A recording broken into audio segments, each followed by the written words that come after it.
La vez pasada vimos cuando el pueblo quería un rey, el pueblo pedía un rey. Aunque Samuel les estaba guiando a través de la guía de Dios, ellos no se sentían más seguros, ellos no se sentían más como protegidos.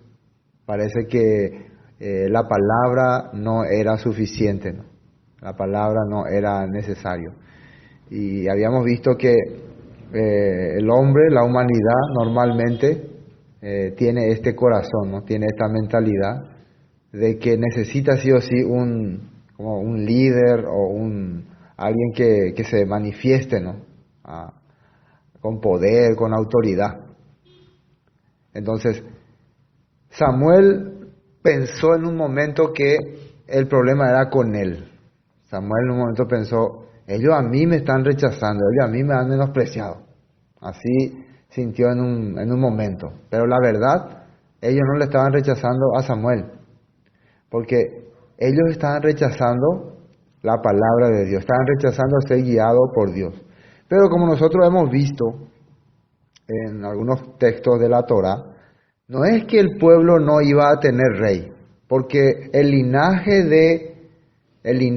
de Yeshua iba a venir de un linaje real, de un linaje de reyes. Y ya en el tiempo de Jacob, él ya había profetizado que de Judá iba a salir quien iba a tener el cetro de Judá, que significa autoridad o poder. O sea, Dios ya estaba viendo de qué linaje iba a venir el linaje real para su pueblo, del linaje de Judá. Cuando nace Judá, ¿qué nombre le pone su mamá? ¿Por qué le pone ese nombre? Ya sabemos que es Judá. ¿Por qué le pone ese nombre? Tercer hijo, sí. Hasta el tercer hijo, Lea esperaba que su esposo le haga caso, ¿no? Pero él no le hacía caso. Ya cuando nace el cuarto hijo, Lea pensó, yo esta vez voy a alabar a Elohim, voy a alabar a Dios, al Señor. Voy a echar todo mi corazón por el Todopoderoso. Voy a agradecer todo lo que me está dando hasta ahora. Imagínense, el tener ese deseo hace que le ponga el nombre Yehudá, Judá, que significa alabanza al Señor, alabanza a Dios, alabar a Dios, eso significa. Entonces, un Yehudí es alguien que alaba a Dios. Cuando nosotros escuchamos judíos, nosotros medio que escuchamos como judíos, ¿sí? Pero realmente un judío es alguien que alaba a Dios, un verdadero judío. Existe el judío de religión, que ni siquiera alaba a Dios. Hay muchos que se dicen ser judíos, pero ni quieren hablar de Dios. Pero el verdadero judío es el que alaba a Dios. Bueno, esto es lo que nosotros estamos viendo ya, como para darnos cuenta que en el plan de Dios ya había el propósito de poner un rey sobre Israel. Pero era de acuerdo al plan de Dios y de acuerdo a la mentalidad de Dios. ¿Sí o no? ¿Pero el pueblo podía esperar eso? No, el pueblo ya quería para su rey. Y la mentalidad del pueblo era diferente a la mentalidad de Dios. Dios quería poner un rey para que el pueblo se conecte más con la Torah, con la palabra. Porque ¿cuál iba a ser la función de ese rey? Unir, conectar a las 12 tribus de Israel a través de la Torah. Porque una de las leyes que tenía el rey era escribir toda la Torah y leer todos los días de su vida. Entonces, si el rey tiene la Torah, escribe la Torah, la ley de Dios, y todos los días la lee, ¿cómo va a gobernar? ¿Con qué guía va a gobernar a la gente? Con la guía de Dios. No va a usar su propia estrategia, ni su propia sabiduría, ni su propia manera. Entonces el rey no iba a gobernar con su propio poder. Ese era el plan de Dios. Pero el rey que ellos estaban queriendo, el rey que el pueblo estaba queriendo, era un rey como las naciones. Por eso es que cuando Samuel le dice, el rey que ustedes elijan va a ser así, va a ser así, va a ser así, le dice esa característica porque es lo que ellos están queriendo. Esa clase de rey ellos están pidiendo. ¿Sí me entienden? Un rey que gobierne como el mundo. Entonces va a someterles. ¿Por qué la mayoría de las personas son sometidas en esta época, en este tiempo? ¿Por qué caen bajo las garras de falsas doctrinas y van a caer también? El falso Mesías que va a venir en los últimos tiempos va a tener esa categoría de dominar, de gobernar, de que la persona se someta a él y la gente le va a someter, porque eso es lo que piden. Por eso es que cuando aparece el caballo blanco, primero sale para vencer y venciendo, para controlar el mundo. Bueno, eso es porque la gente no quiere sujetarse a la Torah.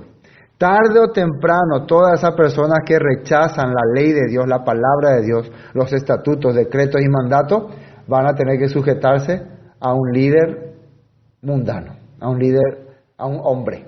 Tarde o temprano. Porque no hay otra forma. Si vos perteneces a una congregación y en esa congregación rechazan los mandamientos de Dios, rechazan las leyes de Dios, por decir que ya están abolidas, entonces sí o sí vos tenés que sujetarte a las leyes que ellos dan. ¿Sí o no? Sí o sí vos tenés que someterte a como ellos establecen. No te queda otra. Entonces ahí es donde salen las famosas reglas internas, ¿no? Está bien que una congregación o un grupo tenga las reglas internas, pero muchas veces esas reglas internas se oponen a las reglas de Dios. Y vos ya no podemos distinguir si lo que está haciendo es sirviendo a Dios o sirviendo al diablo. Vos te vas a la iglesia aparentemente para servir a Dios, pero la verdad lo que está haciendo es sin saber sirviendo al diablo. Idolatrando hombres, idolatrando imagen, idolatrando eventos, preparando la estructura para un ambiente, ¿cómo se puede decir? Perseguidor, para un ambiente perseguidor. Sin darte cuenta te está convirtiendo en un perseguidor. Bueno, eso es lo que el pueblo estaba haciendo aquí. ¿Qué les parece? Terrible, ¿no? Estaba rechazando a Dios y aceptando voluntad humana. Por eso entonces van a tener que vivir de acuerdo a la voluntad humana. Bueno, vamos a empezar. Capítulo 9.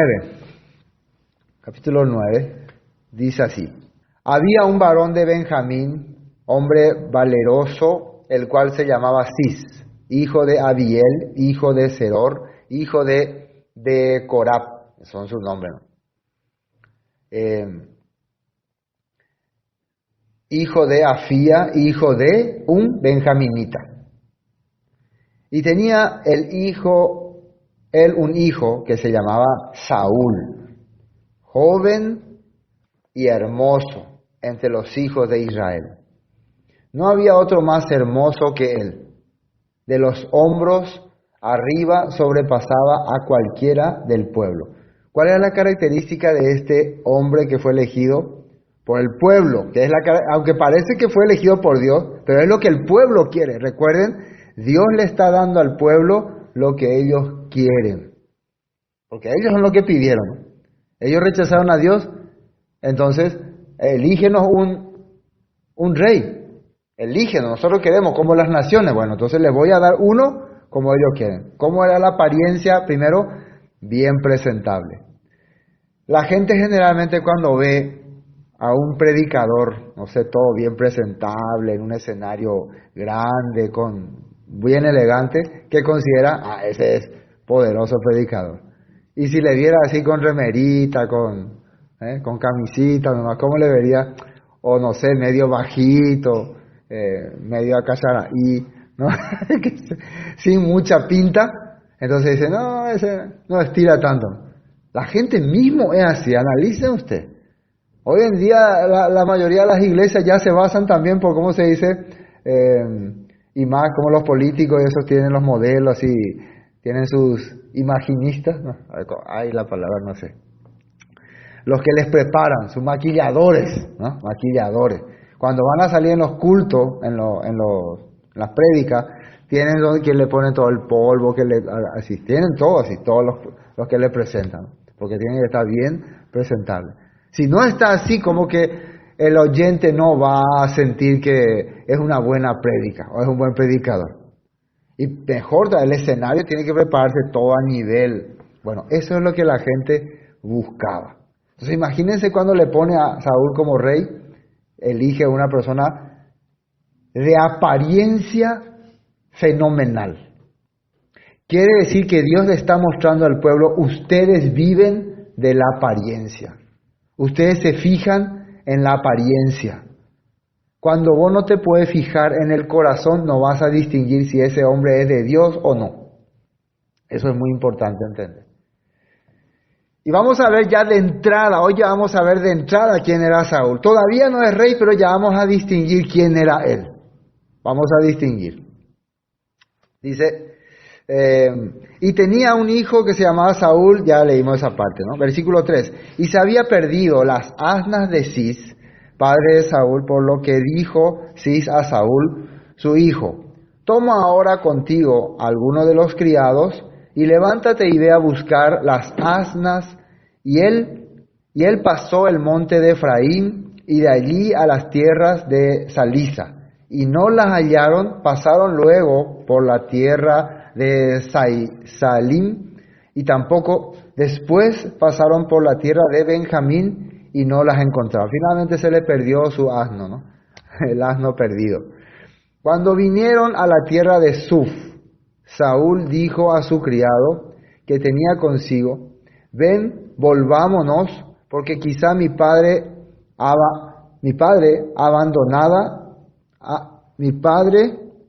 abandonada la preocupación por las asnas, estará acongojado por nosotros. Él le respondió: he aquí ahora hay en esta ciudad, eso le está respondiendo su criado, ¿no? Él respondió: he aquí ahora hay en esta ciudad un varón de Dios. Atiendan bien, que es hombre insigne. Todo lo que él dice acontece sin falta. Vamos pues allá, quizás nos dará algún indicio acerca del objeto por el cual emprendimos nuestro camino. Respondió Saúl a su criado: vamos ahora, pero ¿qué llevaremos al varón? Porque el pan de nuestra alforja se ha acabado y no tenemos que ofrecerle al varón de Dios. ¿Qué tenemos? Estaban charlando ellos, estamos viendo su charla. Entonces volvió el criado a responder a Saúl diciendo: he aquí se halla en mi mano la cuarta parte de un siclo de plata. Esto daré al varón de Dios para que nos declare nuestro camino. Entonces vamos a pagarle algo. Esto de pagarle es que ellos tenían nomás en su pensamiento.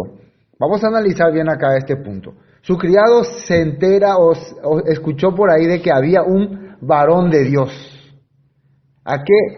¿Cómo se le llamaba en aquella época? Acá dice que se le llamaba tipo vidente, ¿no? Al varón de Dios. Generalmente, ¿para qué uno debe ir al varón de Dios, a un varón de Dios, ¿no? ¿Para qué debe ir a él? ¿Con qué propósito uno va al varón de Dios? A ver, ¿quién sabe?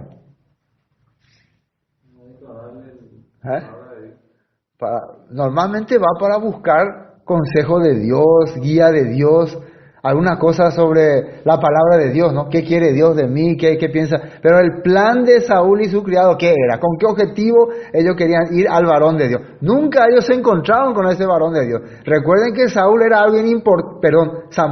alguien importante en Israel. Pero en este momento ellos no le están teniendo como alguien especial, solamente como una persona que sabe mucho y que puede resolvernos nuestros problemas. No sé si me están entendiendo. ¿Cuál es que actuó o solucionar el problema? Tipo el famoso, ya la Hanna pastor de Toboraje sea ya toma. Algo así, ¿no? O cualquier cosa el pastor va a solucionar o el varón de Dios va a solucionar. Pero realmente interés en Dios no hay. No sé si me están entendiendo. No hay interés en buscar a Dios. Ellos no sienten la necesidad de que Dios trabaje en sus vidas. O sea que no se sienten con Dios con problema. ¿Qué es el problema para ellos ahora? ¿Qué es el problema? Su burro, su asno, esto es típico, fíjense de entrada lo ya estamos viendo, típico la característica del hombre, el cristiano normal de esta época. Solo le va a buscar al hombre de Dios para que le solucione algún problema suyo, alguna cosa que le salió mal. En serio, Esa es nuestra característica. Muy raras veces alguien le busca para averiguar un tema de la Biblia, ¿no? Muy raras veces. Muy raras veces alguien se preocupa por un tema de la Biblia. Muy raras veces quiere saber. A mí, por ejemplo, me interesa conocer los temas de la Biblia. Yo quisiera saber más. Ahora quiero saber más sobre Apocalipsis. Hoy estaba estudiando ya Apocalipsis y estoy en un conflicto. Porque aparecen estas langostas que hacen desastre, aparece un abismo, aparecen seres raros, y ahí ya me quedé yo, oh Dios mío, necesito que alguien me diga qué son. A mí me interesa, quiero saber, porque estas cosas que salen, dice que salen a quebrantar a la humanidad. Entonces, ¿son importantes o no? Entonces, cuando busco la Biblia, busco a alguna persona, busco para que me abra el entendimiento sobre este punto. Eso es mi problema ahora. Asnas, burros, demás cosas, no son problemas. Porque al final, el día del juicio final, el día en que venga todas las cosas, yo no voy a tener que preocuparme por estas cosas, por lo terrenal. Esa es la causa que el hombre tiene tanto problema. Pea, oye, preocupa, ¿qué va a ocurrir si te morís? Todo eso que te quebrantaba se pierde. Y no hay forma de explicarle eso a las personas. No, pero vos no entendés, vos sos un inútil, vos no tenés nada, por eso no te preocupes. Y bueno, menos mal que no tengo nada. Porque si voy a tener que quebrantarme como mucha gente por tener las cosas, mejor no tengo nada, mejor no soy nada, mejor no soy nadie. Y vivo feliz lo que tengo vida, lo que tengo de vida, vivo feliz. Porque mucha gente por tener tantas cosas, por preocuparse de tantas cosas, vive infeliz, vive sin paz. Bueno, eso es ahora esta situación. Entrarlo ya estamos. Y acá ya van a ustedes darse cuenta que ¿quién va a ser Saúl después? El que va a ser rey. ¿Qué le va a quebrantar a él? Le va a quebrantar su reino, su poder, su autoridad, que nadie le moleste, que nadie le diga nada, que nadie que me moleste, y por eso los espíritus le van a atormentar. Porque yo, anique, pepocó shereje, mis cosas, mi reino, él va a decir que ese es su reino. Ya están viendo ustedes su característica. Aunque parece algo inocente, ¿no? Pero, ¿por qué la Biblia nos quiere enseñar esto? Para que nos demos cuenta cómo somos nosotros. Saúl es un reflejo de nuestra carnalidad. Siempre así hemos aprendido, ¿no? Saúl era un reflejo de nuestra carnalidad. Ahora vamos a entender más claramente por qué. Porque nuestra carnalidad siempre quiere preocuparse por las cosas propias. Shemo, no, oremo, sente. Bueno, entienden este punto, ¿no? Bueno, continuemos leyendo. Entonces, van en busca del varón de Dios, pero con el objeto de que le solucione su problema, y por eso quieren pagar. Por eso la persona piensa que pagando te tiene que resolver tu problema. Pero normalmente lo que uno hacía era dar una ofrenda o un agradecimiento. Pero ellos, su corazón está en que quieren tipo, ¿cómo se puede decir? Piensan que es un solucionador de problemas. Como un brujo, algo así. Tipo un brujo, un payasero. Así le están considerando. No le consideran un varón de Dios de verdad. Entonces volvió el criado a responder a Saúl diciendo: he aquí se halla en mi mano. Ya leímos esa parte, ¿no? 9. Antiguamente en Israel cualquiera que iba a consultar a Dios decía así: venid y vamos al vidente, porque al que hoy se llama profeta, entonces le llamaban vidente. Esa era la costumbre de la gente, llamarle vidente. Y podemos entender por qué. No es porque era una costumbre normal, es porque recuerden ustedes de dónde habían salido esta gente, estos israelitas. ¿De qué estaban saliendo ellos? De consultar precisamente con dioses paganos, de adorar a Baal, de adorar a Sera, de hacer cosas terribles. Entonces cuando aparece alguien que les quiere hablar de Dios, en vez de llamarle profeta o siervo de Dios, le llaman, vidente. Porque todavía ellos tienen esa mentalidad que habían aprendido durante mucho tiempo de los payeseros, de los brujos. Piensan que un líder espiritual es como un brujo, pero claro que no. Samuel era un profeta que hablaba la palabra de Dios y que Dios le revelaba las cosas. Y ahora Dios le está mostrando el corazón del pueblo. Este pueblo se ha apartado de mí. Por lo tanto, le viene juicio, le viene sentencia. Pero ellos todavía no se están dando cuenta. ¿Entienden? ¿No? Entonces, por eso le llamaban vidente. No es correcto llamarle vidente.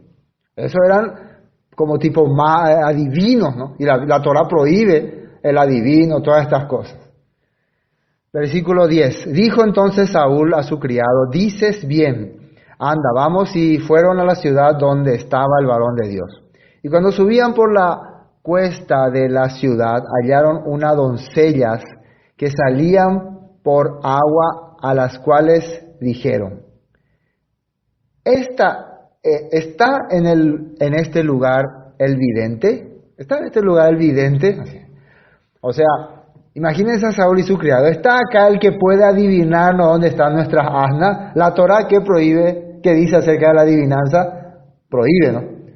Pero ellos están pensando en eso. Entonces, su mentalidad de ellos todavía no salió de la vivencia de antes. Ahora, en esta ciudad se estaba planeando un gran banquete en honor a Samuel, porque Samuel cuando visitaba una ciudad era un honor para esa ciudad. Pero ustedes fíjense que estos muchachos más perdidos que otra cosa, más perdidos que las burras están, ¿no? ¿Sí o no? ¿Por qué? Porque mientras ahí se están preparando para recibir a Samuel, el gran profeta de Dios, el que unió al pueblo de Israel, ellos están buscando a dos burras. ¿Sí o no? Ellos están en otra. Ahí el banquete que se va a hacer ahí va a ser en honor a Samuel, porque él va a presentar un sacrificio para bendecir ese pueblo. Era un día especial. ¿Sí o no? Toda la gente estaba entusiasmada. También los líderes de esa comunidad. Pero ellos primera vez, otra vez. ¿Ellos en qué estaban preocupados? En sus animales. En sus animalitos. Igualito que la gente. Vos estás preparando un evento especial para la palabra de Dios, para las cosas de Dios. Jalomita y mente otro lado. No sé cuándo. Tengo que hacer esto, tengo que hacer otro lado su corazón. ¿Sí o no? Otra cosa. Bueno, así también se está repitiendo la historia. Se repite siempre. Y cuando subían por la cuesta de la ciudad, hallaron unas doncellas que salían por agua, a las cuales dijeron, ¿Está en este lugar el vidente? Ellas respondiéndoles dijeron, sí, helo allí, delante de ti, date prisa, pues, porque hoy ha venido a la ciudad en atención a que el pueblo tiene hoy un sacrificio en el lugar alto. O sea que hoy es un día especial para esta ciudad, porque se hace un sacrificio y Samuel está presente. Es un día honorable para el pueblo. Cuando entréis en la ciudad, le encontraréis luego, antes que suba al lugar alto a comer, pues el pueblo no comerá hasta que él haya llegado, por cuanto él es el que bendice el sacrificio. Después de esto comen los convidados. Subid pues ahora, porque ahora le hallaréis. Por lo visto, estas doncellas estaban bien informadas, ¿no? Acá en este pueblo, cuando llega Samuel, nosotros, mientras él no haga el sacrificio, no comemos, no hacemos nada. Recuerden muy bien lo que le está diciendo esta doncella. ¿Qué pasaría unos tiempos después cuando Samuel se hace rey? Pero cuando Saúl se hace rey. ¿Qué pasaría? Que estaban a punto de una guerra. Samuel le dijo, espera que yo llegue para que haga el sacrificio, te bendiga y vayas a la batalla. ¿Y Saúl qué hizo? No viene mal, yo voy a hacer. Fíjense lo que le está diciendo esta doncella acá. Aquí nadie come, nadie hace nada mientras el profeta no llega. ¿Por qué le respetaban tanto al profeta? Él era un rey poderoso, tenía mucho dinero, tenía mucho ejército detrás de él. Cuando llegaba a un lugar, él venía con ejército, con guardaespaldas, ¿así llegaba? No. Venía con su bastón, ahí un viejito. ¿Por qué le respetaban tanto? Porque él predicaba la palabra, porque él vivía conforme a la palabra. Ese era el motivo por el cual se le respetaba mucho. ¿Por qué Saúl no le respetó a Samuel? Porque precisamente a él nunca le interesó la palabra de Dios. Él era un rey de acuerdo al deseo humano, no al deseo de Dios. ¿Entienden? Por eso él no tenía interés hacia un profeta. Por más que el profeta estaba, él no le daba valor. Así nosotros estamos viendo ya sus características, cómo va a ser.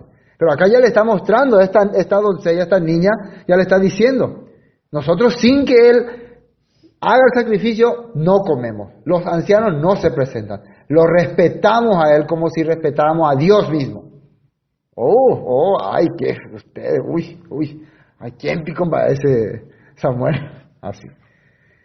Después,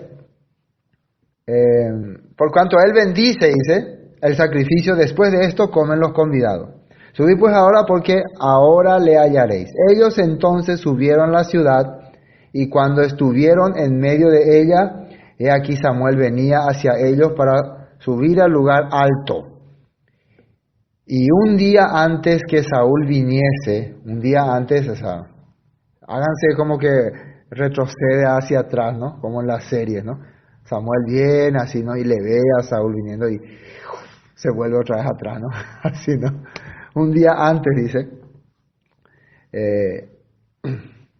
de que Saúl viniese, versículo 15, el Señor había revelado al oído de Samuel diciendo, mañana a esta misma hora yo enviaré a ti un varón de la tierra de Benjamín, al cual ungirás por príncipe sobre mi pueblo Israel, y salvará a mi pueblo de la mano de los filisteos.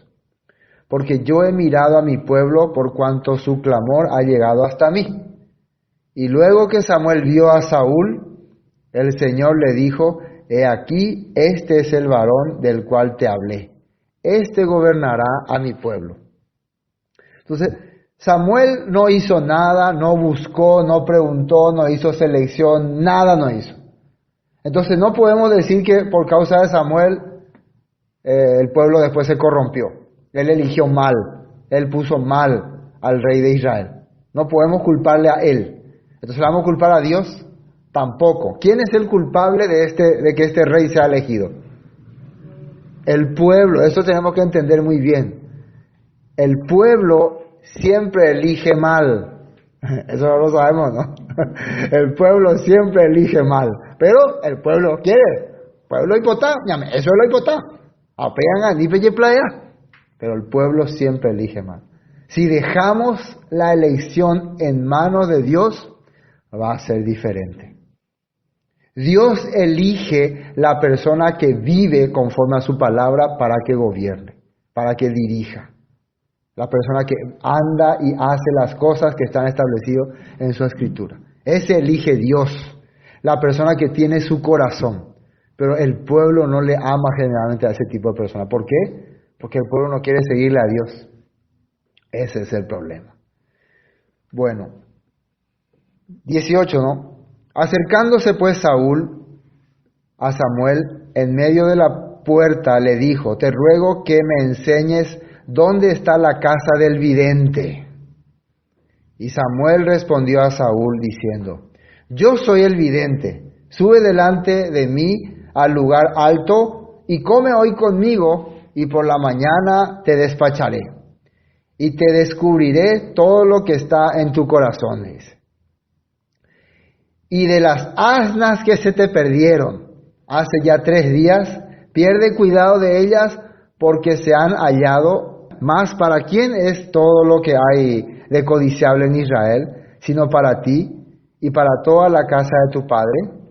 Bueno, acá le está diciendo, vení acá, participá del almuerzo que yo preparé, pero no te preocupes más por las asnas, porque hasta acá la preocupación de Saúl, ¿cuál era? Las asnas. Él no estaba pendiente en los planes de Dios, o sea, ni sabía qué es lo que Dios quiere. A él su preocupación es las asnas. Entonces Samuel le dice, no te preocupes más de las asnas de tu padre, ya regresaron a su casa, ya le encontró tu papá. Hay cosas más importantes. ¿Qué son estas cosas para el que va a tener todas las cosas de Israel? Entonces él dice, ¿de qué está hablando este señor? Vos vas a ser una persona que vas a dirigir al pueblo de Dios, al pueblo santo. Otra cosa más para que vayamos analizando. Dios ya a través del profeta Samuel ya le está indicando 2 cosas a Saúl. Primero, que se le respeta al profeta, como si fuera Dios. Nadie hace nada mientras el profeta no hace el sacrificio. Segundo, nada es tan valioso como las cosas de Dios, como el pueblo de Dios, como dirigir al pueblo de Dios. ¿Para qué te vas a preocupar por unas asnas o por cualquier otra cosa si tu labor es preocuparte por las cosas de Dios? Vos sos alguien importante para Dios, vos sos alguien especial para Dios. Eso le está haciendo entender. Recuerden que ¿qué va a hacer Saúl después?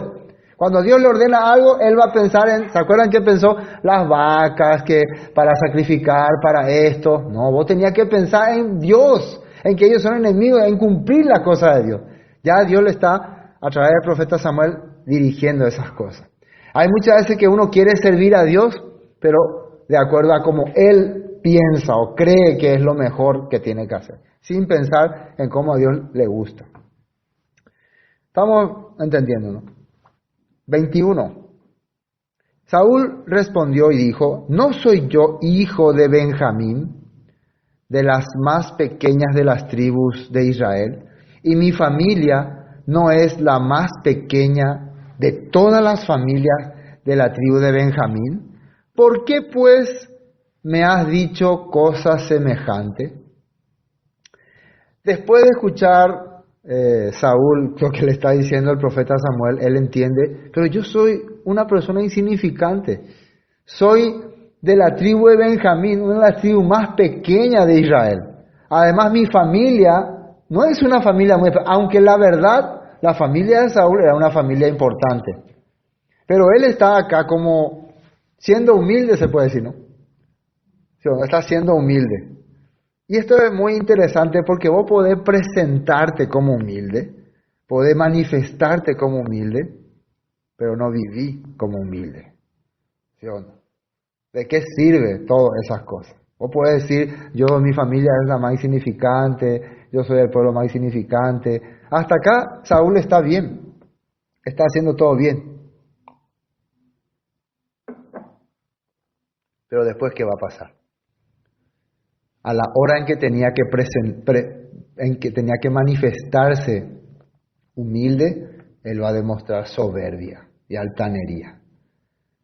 Así es fácil cuando todavía la autoridad está en Samuel, ser humilde. Hay mucha gente que ante una autoridad que le va a beneficiar se presenta como humilde, pero cuando esa autoridad o esa persona ya no le sirve o ya no tiene ningún propósito con esa persona, ya le menosprecia, ya le considera menos. Según la Escritura, nosotros siempre tenemos que ser humildes ante esa persona más humilde que nosotros, más sencillo que nosotros. Ante ellos es donde se puede ver si somos humildes o no. Si vos te presentás humilde ante una autoridad, no tiene nada de humilde eso, aunque igual tenés que tener respeto, ¿no? Pero cuando vos ves una persona más sencilla que vos, más humilde que vos, menos recursos, y ante esa persona te comportas humildemente, eso quiere decir que vos tenés humildad, que vos tenés sencillez. Nosotros, ¿en quién vamos a ver ese corazón? En el rey David vamos a ver. Cuando Mefibosé se le presenta como un perro muerto, David dice: no, tú eres un príncipe, tú tienes que venir aquí. Tú tienes que sentarte a mi mesa. Tú eres hijo de mi amigo. Así él le tratan. También cuando Abner muere, él llora y dice: uno de los más valientes de Israel, uno de los más justos hombres, aunque Abner era terrible, pero él así llora. ¿Por qué? Y la gente dice que al ver eso se maravillaba, se sorprendía. Porque es fácil ahí ya menospreciar a estas personas que están en categoría baja. Cuando muere Saúl, él hace luto, él llora. Entonces, esa era la humildad verdadera que Dios buscaba. Entonces, acá Saúl está humilde. Hasta aquí, si ustedes estarían viendo en una película, ¿qué dirían? Qué sencillo este muchacho, ¿no? Realmente Dios eligió bien, ¿sí o no? Pero no hay que olvidar que el pueblo es lo que le está poniendo a este joven como su rey. No hay que olvidar que este es el deseo del pueblo, es el deseo humano, es la carne, es la voluntad humana. Samuel ahora no entiende qué es lo que pasa. Él está más perdido que, como dije hace rato, que su burra que ya fueron encontradas. Ni sus burras están tan perdidas como él. Hasta las burras ya estaban ya todas en su casa tranquilos y él sigue perdido. ¿Por qué eso? Porque ya le dije, es el deseo del hombre. Cuando ustedes viven con su deseo, así andamos. Todos perdidos, no sabemos ni modo para la yajata. Es por eso que Dios cuando le prepara a David para ser rey, le abre el entendimiento, ¿no? Le quebranta desde joven. Vos no vas a ser rey así nomás. Hasta yo estoy creyendo al mirar esto acá, este es mi alajá, o sea, mi comentario, yo estoy creyendo que Dios le pone a Saúl como rey para que sea un instrumento para prepararle a David. Así yo puedo pensar. Porque realmente Saúl le quebrantó muchísimo a David, ¿no? Pero David, ¿cómo se comportó ante Saúl? Siempre fue fiel. Siempre respetó, por más que Saúl quiso matarle, le respetó. Entonces nosotros podemos ver que, este hombre Dios puso para preparar al que realmente sería siervo de Dios. Ya hay ejemplos de eso. Tenemos ejemplos. Cuando Dios envía a su pueblo a Egipto, engrandece a Egipto a través de José, ¿sí o no? José hace que Egipto sea el país más próspero, más poderoso. Y al final, ¿qué hace Egipto con el pueblo de Israel? Le maltrata, le trata como esclavo, le garrotea. Pero eso era solamente para prepararle a ese pueblo. Cuando ese pueblo después llega ya a ser un pueblo poderoso, Egipto le tiene miedo. Por eso dice que le perseguía, le azotaba y se hacía más poderoso. Finalmente salen afuera y ya todos los pueblos le tienen terror. Porque ahora todos los pueblos escuchan el pueblo que era esclavo en Egipto y que derrotó a los egipcios. Y el ejército egipcio era el ejército más poderoso del mundo en esa época y los hebreos le derrotaron. Entonces, ¿quién creen ustedes que se va a querer enfrentar a ellos? Nadie, ¿no? Ellos entonces podían pensar, Víctor en 10. Entonces, durante todo ese tiempo que el pueblo sufrió, el pueblo padeció, se estaba preparando para un día ser un pueblo poderoso ante las naciones. Lo mismo Dios creo que va a hacer con David.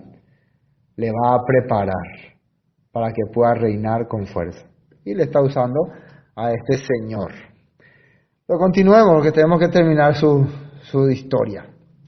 Nosotros ya estamos saltando a David, ya pobre Saúl nos va a retar. ¿No? Estamos en mi historia, ahora no cambien. Saúl respondió, versículo 21. No 21, dijo: no soy yo hijo de Benjamín, de la más pequeña de las tribus de Israel, y mi familia no es la más pequeña de todas las familias de la tribu de Benjamín. ¿Por qué pues me has dicho cosa semejante? Entonces Samuel tomó a Saúl y a su criado, los introdujo a la sala y les dio lugar a la cabecera de los convidados, que eran unos 30 hombres. Ya de entrada le puso ahí a la cabecera, le trató ya como un rey. ¿Se dan cuenta ustedes del corazón de Samuel? Samuel es toda una autoridad divina delante de Dios. Pero al Dios decirle, este va a ser el que va a gobernar nuestro país, ya a él le sirve con todo respeto. Ese es un corazón humilde. Él podía haberse apoderado del país, del reino. Él podía haber dicho, yo voy a reinar, yo voy a ser rey. Nunca él hizo eso. Él solamente juzgó como un juez con la Torá, con la palabra. Él podía haber preparado un ejército, un castillo, un palacio. No, nunca él quiso ocupar el lugar de rey. Simplemente él fue un servidor, un vidente, ¿no? Como le llamaban. Y ahora cuando Dios escoge a un hombre para ser rey, él le sirve, le exalta. Y dijo Samuel al cocinero, trae acá la porción que te di, la cual te dije que guardases aparte. Entonces, se dan cuenta que hasta le está sirviendo con todo corazón. No está mal servirle a la persona que ha sido elegida por Dios. No está mal. Samuel está demostrando cómo hay que atenderle a alguien que fue ungido por Dios. Entonces, ¿quién aprendería esto después? A ver, David precisamente. David a sí mismo también va a servir a Saúl, a pesar de que Saúl quería matarle. Y así va a servir también a los descendientes de Saúl, a pesar de que Dios le pone a él como rey, él siempre consideraba, ellos son familia real, yo los respeto. Por eso es que trató a Mefibosé dignamente. Ese es el corazón de Dios que estamos viendo. Entonces vemos en Samuel y luego vamos a ver otra vez en David. Pero no vamos a ver ese corazón en Saúl. Entonces, no, ya sé lo que ustedes están diciendo. Entonces ya sé, yo soy Samuel, yo soy David, ya sé ya. Así estamos diciendo. Mandi pañandeña y identifica. ¿A quién le parecemos más? Ustedes no respóndanse en su cabeza. Bueno, versículo 24, 24, ¿no? Se le preparó la mejor parte, ¿no? Entonces alzó el cocinero una espaldilla con la que está un lomito, ¿no? Sería lomito, no sé yo cuál es la parte de espaldilla. Creo que si es espalda, nosotros diríamos lomo. No sé qué parte sería la carne, pero seguro que era una parte rica. Entonces alzó el cocinero una espaldilla con lo que estaba sobre ella y la puso delante de Saúl. Y Samuel dijo: He aquí lo que estaba reservado, ponlo delante de ti y come, porque para esta ocasión se te guardó. Cuando dije yo he convidado al pueblo, y Saúl comió aquel día con Samuel. Versículo 25. Y cuando hubieron descendido del lugar alto a la ciudad, él habló con Saúl en el terrado, le llevó aparte a Saúl. Vení, Saúl, aquí quiero hablar secretamente. Al otro día madrugaron y al despuntar el alba, Samuel llamó a Saúl, que estaba en el terrado, y dijo: levántate para que te despida. Luego se levantó Saúl y salieron ambos, él y Samuel. Y descendiendo ellos al extremo de la ciudad, dijo Samuel a Saúl: di al criado que se adelante. Y se adelantó el criado. Mas espera tú un poco para que te declare la palabra de Dios. Dile a tu criado que se vaya nomás ya él. Yo te voy a decir lo que Dios quiere. Y en ese momento él iba a convocar a los ancianos y le iba a ungir a él como rey. Pero eso está ya en el siguiente capítulo, ¿no? Sí. Lo que va a hacer ahora Samuel es ungirle como rey a Saúl. Pero fíjense que le va a declarar la palabra de Dios. Eso es muy importante. Para que vos empieces a gobernar tu pueblo, tenés que recibir la guía de Dios. El próximo culto entonces vamos a continuar con el